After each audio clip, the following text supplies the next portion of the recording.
Hello guys, ngayong araw tayo maglalakbay patungo sa Tagaytay.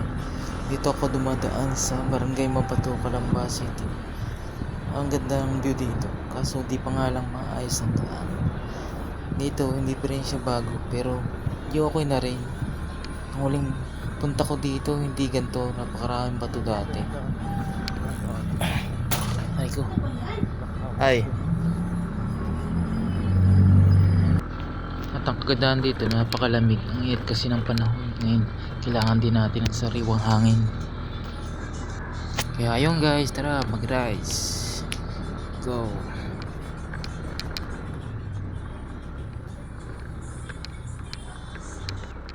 So naman pala dito matagpuan ang Snake Road, ang isa sa pinakadelikadong daan at ahonin